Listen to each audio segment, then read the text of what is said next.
So, welcome to a podcast that is totally dedicated to Deaf Awareness Week, which is on the 1st to the 7th of May, 2023. So, if you're listening to it after we've done it, too late, but it's still relevant. I'm delighted to be joined by Helen O'Connor, who I have known for a while, and when we were working together, and she was very kind to me when I was told that I had to have hearing aids in. Helen runs her own successful business, writing CVs and cover letters and so on. It's very much her bag. So if you do need CVs done, Helen's your girl. But in the meantime, hello, Helen. Hello. So we're both have hearing impairments, but what do you prefer to call it? Hard of hearing, isn't it? I say hard of hearing. Yeah. The only reason I say that is because I can hear once I put hearing aids and a cochlear implant in. I wear contacts and I have glasses, but I barely ever wear glasses. But I wouldn't associate myself with blind, just be able to have contact in to be able to see. Same as, like, if I put a hearing aid or a cochlear in, I can hear. So if I couldn't hear anything at all, I would associate myself with deaf. So that's why I just prefer hard of hearing.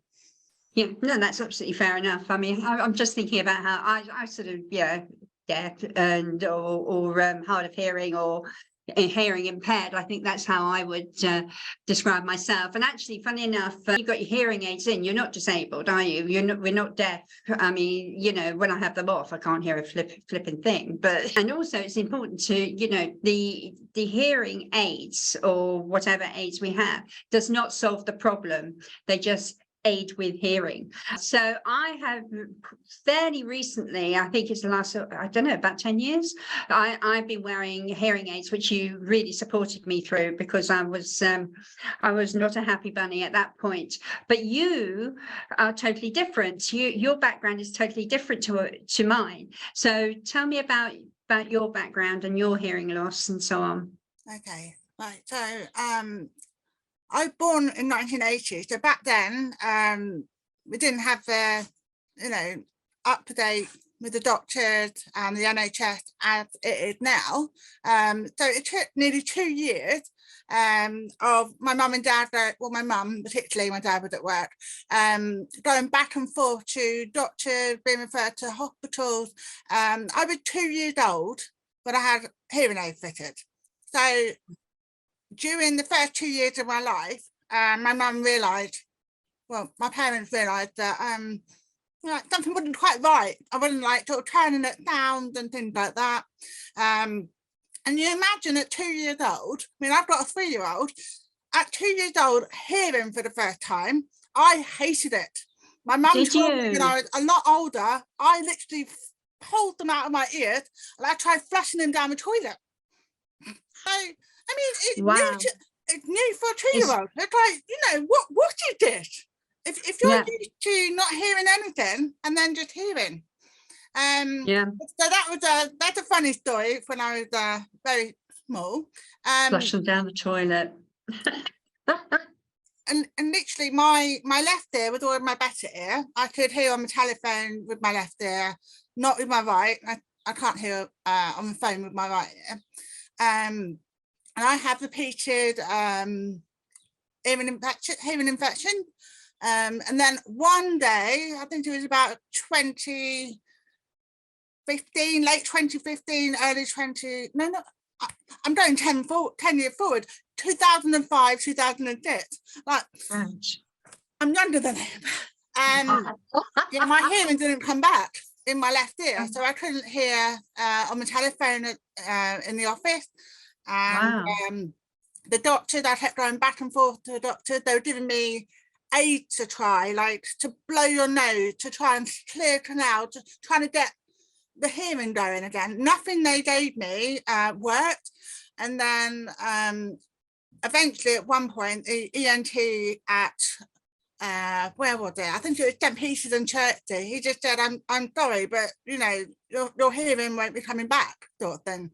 I could still hear a little bit, but not as much as I did. And I just like, well, hang on a minute, you can't just say that and then bye-bye sort of thing. So I thought, I'm not having this, and I went on the internet, and I read out about cochlear implant, and I contacted them myself. I got all the ball rolling. I was just like, there must be something I can do to, get some form of hearing back, so I can get back on the telephone. And because obviously my right ear was a weaker ear, and then that was obviously the one that I could hear most out of, but I couldn't hear much out of it anyway. It took about a year of going back and forth to Guy's and Thomas's in London, and then 2007 I had a cochlear implant operation on my left ear. Wow. I How haven't was looked that? back. Oh, I would really? recommend it to anybody. Wow. What was the actual process like? Was it painful? Was it long? Or What the she what happens during the operation? Yeah. How does the implant work?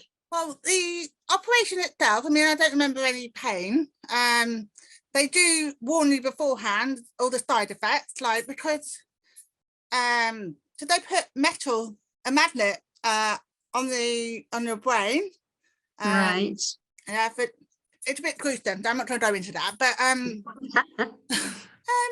I mean, it was scary to begin with, because they wait until your brain swells down before they turn it on.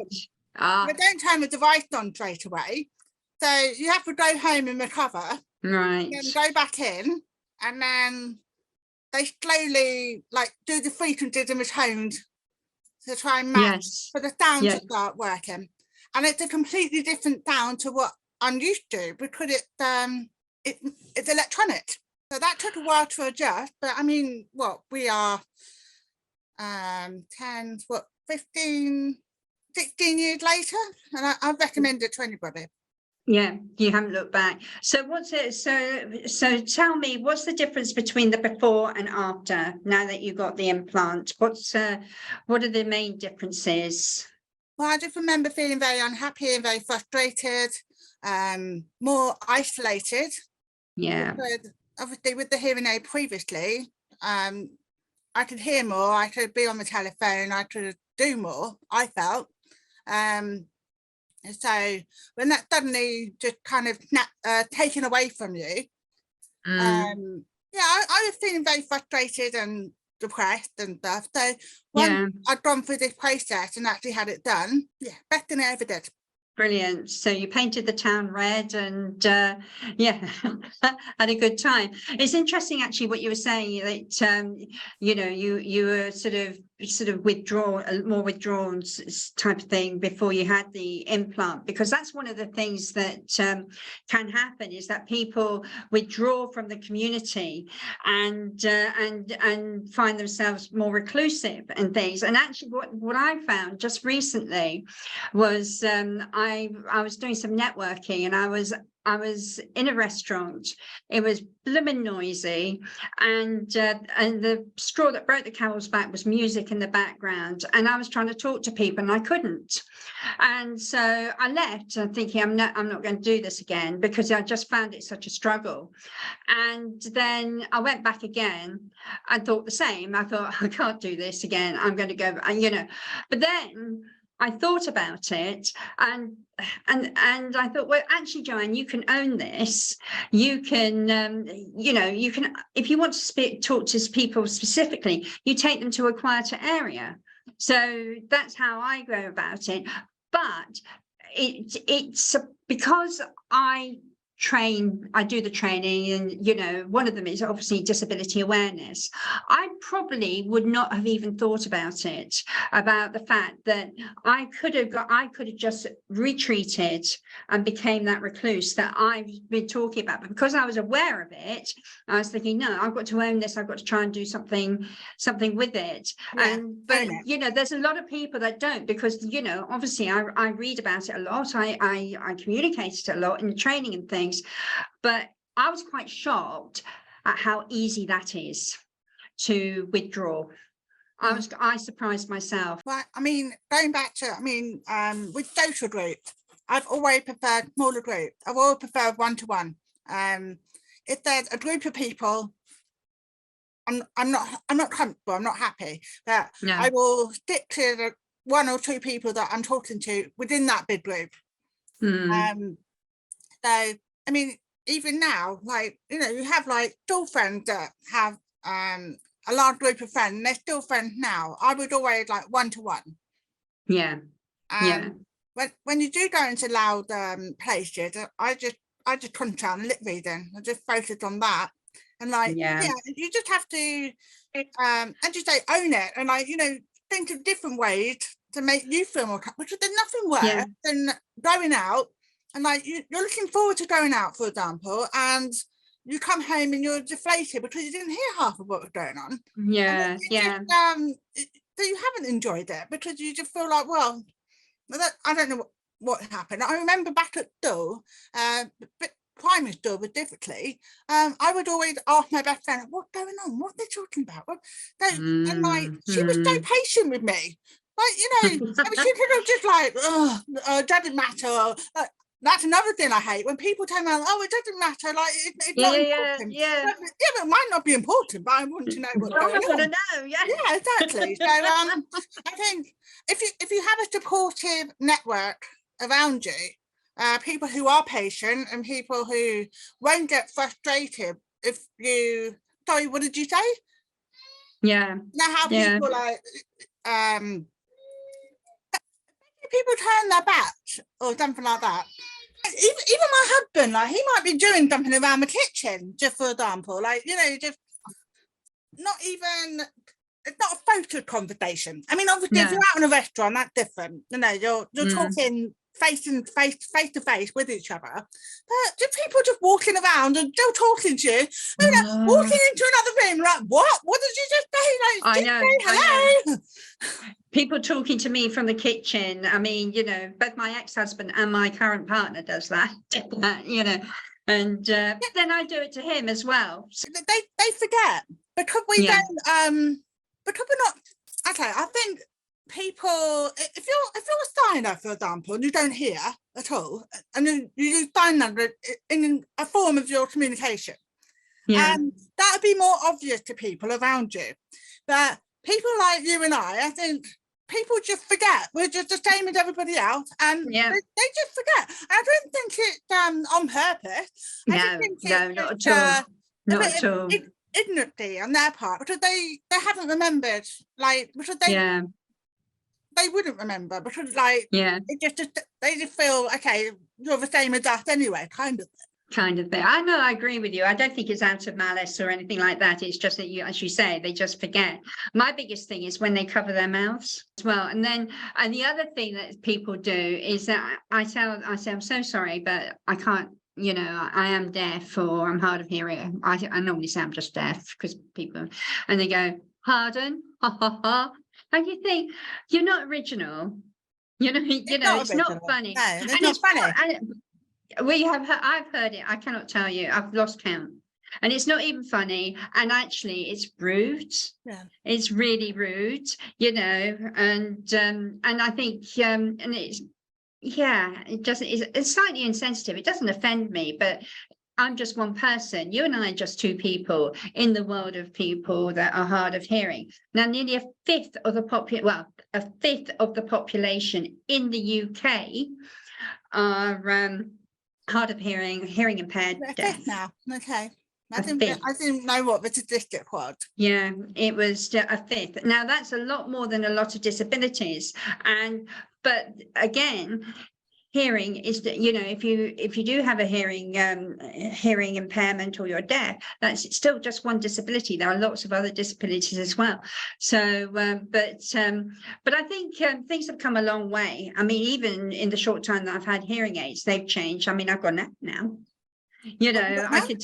I've got an app an app on my phone.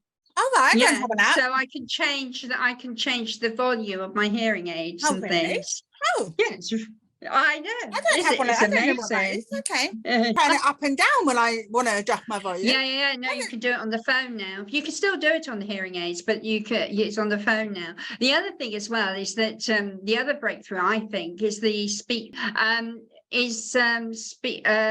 to text as well on the telephone. Could be on the telephone. It could be, well, we're doing it now, aren't we? We've got our own subtitles. I don't think they come out in the film in the recording, but we're doing speech to text. And one of the things that I've come across, and actually because I did a bit of research for another hearing awareness week back in March, there's an app called Otter. And it gives you 300 free minutes, 300 minutes of speech to text. So if you were in a restaurant or you're in a meeting or something, you could put it on, it will pick up, and it's quite accurate. It's more accurate than a lot of them, and it's more accurate than this actually on Zoom. And then when you stop the meeting, it sort of breaks it all down into conversation, putting keywords in and all that kind of thing. And it just means that as people are talking, you can actually follow what's going on as well, which is useful, particularly if you're in a noisy environment. And the other problem is I have tinnitus, so I can never get away from noise. So I've always got something going on. I don't know what the sound of silence is. Yeah, I don't know what it sounds like. When I take these out at night, I do have tinnitus sometimes. Oh, do you as well? Not every day, but I mean, you take these out and it's like a crackling. Oh. Right. And I'm just like, please, I just want to go to sleep. And it's like, yeah. It's not every night, luckily, but it does affect sleep sometimes. Yeah, I know it can do. I mean, there's been a couple of times when I woke up and the tinnitus was absolutely roaring.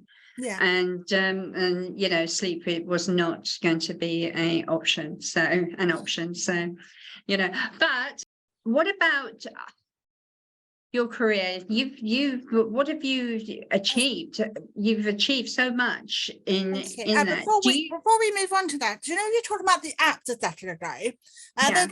I downloaded Relay UK, but I found it not very good to get on with because it's so slow, and when you're writing, it's coming up changing half the word, and I think I wouldn't rate it at all. Try Otter. I'm looking for something that can convert a voicemail into a text message, so I don't have one of those app. So if someone leaves me a voicemail on my mobile, rather than listen to it, because I mean, years and years ago there was something, but whether it's gone now, or they don't have that app anymore. I haven't found one that I can actually just get a text message of what they've left. I just wonder whether it's a bit clunky, but whether if you had an old phone and you downloaded the Otter app and then your voicemail you put on speaker, it will pick it up from that. With an old phone, if you have an old phone, you get the Otter app, and then with the phone that you use, I know it's not simple, is it? I don't know. You don't actually have an app that you have a voicemail that converts into a text message that you use. No. Okay. No. And also the other thing I was going to ask you, if you can adjust your hearing volume on an app, why would you go find your phone and adjust it rather than just do that? Well, I would, you know, but it's not something I use, you know. Okay, so it's there for as an option. It's there if I need it. It's not just about volume, it's also about the situations you are. Again, you've got that on your hearing aids, you've got when you have restaurant setting, don't you? And I never a tea setting. You're talking about the tea setting and the mic. You've got a tea setting as well, which I've never used, which is that's the loop, isn't it? When you go to, I mean, it's such a kerfuffle getting it to that session bit anyway. But they have some like where you can hit, where if you have a lot of noise, you can you can make that noise bias the front. So if you're in a restaurant and you've got noise, you don't have to hear too much behind. You're able to hear front ways. But I don't use it that often. It's useful if you use it, but sometimes in I've got it, situations but I don't use it either. crowd, I don't find but it in like crowds, really make. yeah. Also, as you say, it's a lot of fluffing about, and like if you're in a restaurant in the middle of talking to someone, oh, excuse me, let me just fiddle around. It just, I just leave it. But I would turn it up if there's a lot of people there. So that would be. I can't turn mine up at that high volume as it is. If I wanted to change any frequencies on my cochlear implant, I can't. I'd have to go back up to guys, and they have to literally go on some sort of machine to adjust it all. Oh, really? Yeah, it's set. Really? So there you have is 3 settings that one of them is to drown the noise out and stuff. Yeah. I sort of don't use this. I mean, I'm going to St. Mark's in Maidenhead tomorrow because I had a hearing test a few weeks back, beginning of March, and they said they couldn't see my ear canal with all the wax in it, and like things dropped in it and stuff. And at the moment, I'm not getting much sound out of it. It's doing shh because of all the drops. Right. So tomorrow morning, I'm off to get it done, and hopefully feel a lot better. I used to like getting my wax taken out. Strange. They put the stick down and they do the whittling. They tap where you can't get to. Yeah, well, you shouldn't do it yourself. Don't do it yourself. I mean, rumor has it people put pins down. No cotton buds.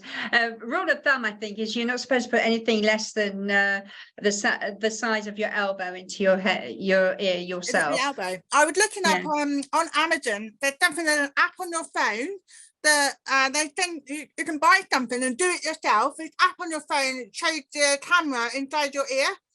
It actually comes up, and you can do it yourself. But I've mentioned it to medical experts, and they said don't do it. Don't you dare! No, I mean, you like literally wait for us to do it. Do not do it yourself. Oh. But I mean, there's lots of good reviews on it, and I was thinking, well, it saved me having to go and do it. No, Helen, no, to a hospital. No, if the I would rather we listen to our doctors than Amazon, to be fair. Okay. Well, there are different reviews by people. You helped me when I first first found out how poor my hearing was, and the story behind what made me go to the ENT in the first place, in that do you remember I was collecting nuts from a hedge and I stepped back in front of a car and he just missed me. I remember you going to the appointment. I remember you coming back after they said what happened with the car. What prompted me to go to the ENT was I was foraging for hazelnuts in a hazelnut hedge. And I got it and I stepped back into the road and a car literally just missed me by a whisker, swerved to the other side of the road. He jumped out, calling me all sorts of names, which actually I don't blame him for. And I can remember being rooted on the spot saying, I'm so sorry, I didn't hear you. And I thought, I just had to go and see it again. It wasn't until I'm just going to have to get it tested because I did not hear that car, didn't hear it. So that's but like you, when eventually I did have the hearing aids in, it's just amazing. I could hear birds while sitting in the lounge. They were outside and I can hear them, and I mean it's just incredible, absolutely incredible. And I'm so cross with myself for not doing something about it before. And but I don't, when you say that, I never had my hair tied back. No. I don't show off. Like no one can tell. I do sometimes. It's pure vanity. Yeah. Well, I didn't want hearing aids. Oh, is it? I mean, cosmetics actually have something rather than vanity, sort of show them off, sort of thing. No. It was cosmetic. It was just, I was just being daft. But it was. But yeah, and then I had it done, and I had them done, and then they sort of tuned them. And the moment I walked outside and I can hear the crunching of the salt on the pavement because it was a cold February morning, I thought, oh, hello. The only thing I couldn't do is to wear them while I was in the car. because it was just, oh, no. The engine and like, I just, heard everything. It took a long time to actually put them on. And I can remember you telling me off, saying you have got to wear your hearing aids, because I didn't sound like put me. them on until I needed I wouldn't do that. Yeah, well, you would. But it's like, I mean, I had hearing aid from a young age, but the cochlear implant is a similar sort of process. So it's like, especially not hearing out of that ear for way over a year properly. Even the sound of a plate going in the dishwasher, I'm like, ow, that's really loud. Like, and the consultant at the hospital, he even said to me, you will learn to adjust. And what the word he said, it basically what's important sound and what isn't important to suppress the sounds that aren't important. Yeah. Like it's at the back of your mind. Apparently there is a way that your brain sort of like trains you, but like, okay, that's okay. And like sort of suppresses it at the back of your mind. Because I mean, like you, bed, dishwasher, the washing machine, everything was just loud. Crisp packets. Oh, even now that quite. Yeah, I know. The rattling. They're not. And the toilet flush. Who knew that was so loud as well? It's like the Niagara Falls. You know. Everything. But it's not just crisp packets. It's people eating the crisp next to you. Right. So, I mean, my husband, like, I'm quite cross with him at the minute. Well, I'm not cross with him, but I mean, he brought back a drum kit that they were throwing out. Right. So where he works at the moment, they were going to throw it in the dip. So he thought, I know, I'll be able to sell that and make some money. So at the moment, we have a drum kit in our lounge, and they're annoyed that the boys are loving it. I am not loving it. And my husband's like, well, you can take them out if you want. You don't have to hear it. And then he goes off to work. I'm like, well, that's not funny, is it? That doesn't really work, though, especially when you're looking after two young boys. You kind of sort of need your hearing for that, don't you? Yeah, they're having a jamming session, and I'm just like, even if I come upstairs, you can still hear it. It's so loud. And it's still not sold. It's been there like nearly a week. Yeah. My father always told me I had selective hearing. Yeah. And when I finally got the hearing aids in, it's true. I got what they call variable hearing. I can hear some pitches and sounds better than others. And so I took great joy in going up to my father and saying, "You were right, Daddy. I have got selective hearing, but I can switch you off. And the thing is, it was the only time ever in my entire life that he couldn't answer to it. He obviously couldn't do anything but agree. Yeah, we can take ourselves seriously, but there are times when it can be quite funny. It's I think laugh, haven't you? Yeah, but otherwise you'd cry, basically.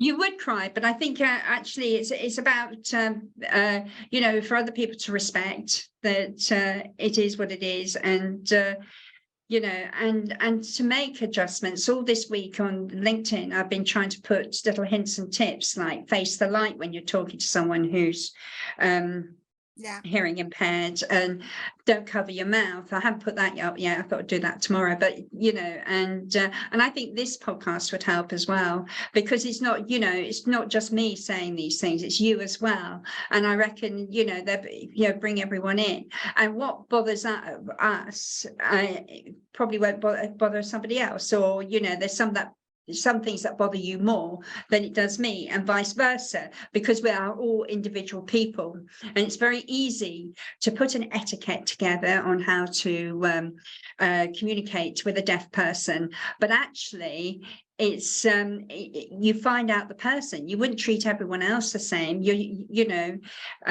All our friends are different.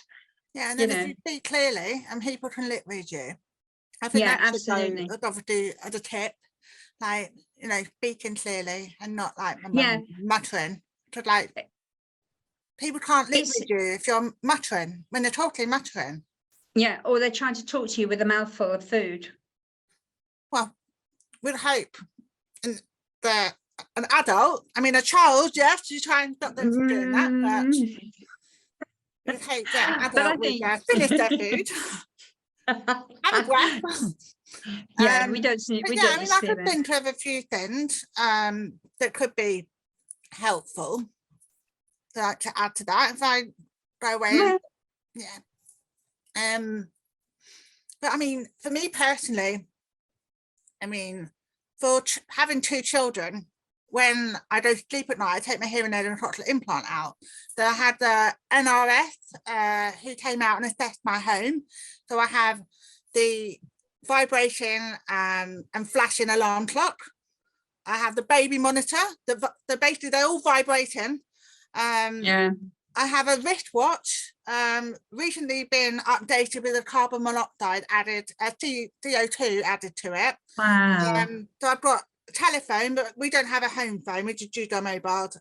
Doorbell, baby monitor, fire alarm, it's all on the wristwatch, it just vibrates. Incredible. So, I mean, there are some fantastic companies out there that, I mean, that via the councils. I had to contact the council, the local council that you're in, Oh, and they will send a technician to come out and assess your home and what you might need and what you might not need. So I have a pager, so in the back of the garden and the doorbell goes off, it would just like vibrate. brilliant. So Yeah. I mean, there's so many good facilities out there. I mean, if I was Yeah. back in the office, I would be asking Access to Work to come out and reassess. It's been a very long time since I had an assessment with Access to Work in the workplace, because I've been at home self-employed the last 3 years. But yeah, they have, like, with the telephone, the amplifier, tone, frequency to like adjust. So yeah, it's just knowing where to go and like Yeah. have Yeah. people But signpost you in the right direction. that's the thing. I'm thinking I recently did a course, a 45-minute course on hearing awareness, and nobody knew, not one person on there knew that you can go to your local fire service for them to risk assess your home, and yeah, and they will help you to get what you need for your home. And they do, it's not just for people who have hearing loss, but also for the elderly, those who have limited mobility and so on. But they will come out and they will go and they will give you advice. They would but they could also sort of fit, I don't know whether they actually fit smoke detectors and things, you know, the flashing ones or those that vibrate and things. So but not one person knew that. So the thing is, you know, the information that you have just given, you go to your local council. I didn't know. I had no idea. Well, it's good to learn something new every day. That's what I say. Absolutely, every day's school day. And then you can, like, you know, tell other people and, like, you know, give them a bit of insight about what's going on. Exactly. So you had your implants. Now, what difference did that make to your career in comparison to before and after? I don't know, how old were you when you had your implants? I was 27. So you were working before. And I was working at a mental health at Eat Bartram Minds, the mental health charity. Right. They help support people into training and employment. So I was working there in human resources as an administrator, and they were very, very good. They when I couldn't actually hear on the phone anymore, I was halfway through. It was actually the year before we were made redundant. So I've been there 5 years. I'd already been at the company a long time when all that had happened, and they were so supportive. And I got Type Talk, a machine called Type Talk. So when I was on the phone, so that was part of the job, and basically whatever the person on the other end would be saying, like there's an operation in between that's just like literally just type up what they were saying, and then I could either had the option of typing back or speaking back. So oh wow. So that was useful. And yeah, I mean, I had access to work. I took my amplifier and bits with me, but But yeah, they were those deported, but probably because I've been there for a long time, but also they were a charity, and it's a mental health charity, and they it was like a little small family, and they used to see what I'd been going through and what I'd gone through. It wasn't like one of those big commercial companies. So I don't know, every company would be as understanding and as supportive. I would hope so, but I was just very lucky.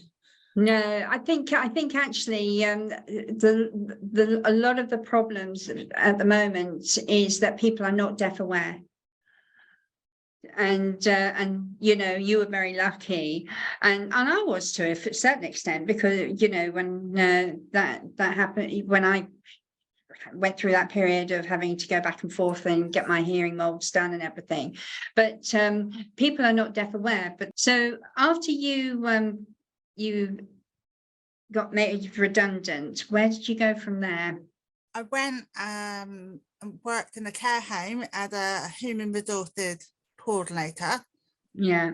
Didn't get on very well. It was you know, like you start places and it's not the right fit. No. One of those. And then from then I started Child Trust. So a few months later I started at Child Trust as an employment consultant, working with people on ESA and JSA. Yeah. And that kick-started my career before I got 2 kids from there about a year and a half later to A4E, but I didn't start with A4E. I went for an interview at Maximus and went with them. Yeah. But I could have started with A4E. And yeah, so from 2019 to 2011, I was with Child Trust, Maximus 2011 to about 2017. So Wow. quite a long time. Long time. And then of course you had children. Yes, and I've got 2 boys now, nearly 8, and Robbie 3. Wow. Double trouble. Double trouble. Boys are a joy. Yeah, when they're not fighting and screaming and shouting. Yeah. It makes life interesting. Yeah. So to finish off, what would your biggest hint be for anyone that I don't know, let's think of a scenario, someone like myself who just found out they were deaf, they were hard of hearing, you know, what would your biggest hint be? Biggest hint? Or what tip? Like what would you do that tip, advice? yeah. Okay. Well, me personally, I mean, I don't actually know anybody that is deaf and hard of hearing, and that can be quite isolating at times, because nobody I know is going through anything, any feeling, any thought in social situations, just in general. So if I could do things different, I mean, I'm part of a forum on social media, so I know that there are others out there that I can relate to, talk to.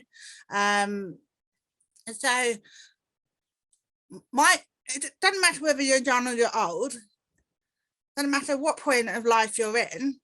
I think if you do feel isolated, you do feel alone, there's always someone you can reach out to. I mean, you can reach out to myself, you can reach out to you. Like now that that's going out there, people who might be literally recently going through this might see this.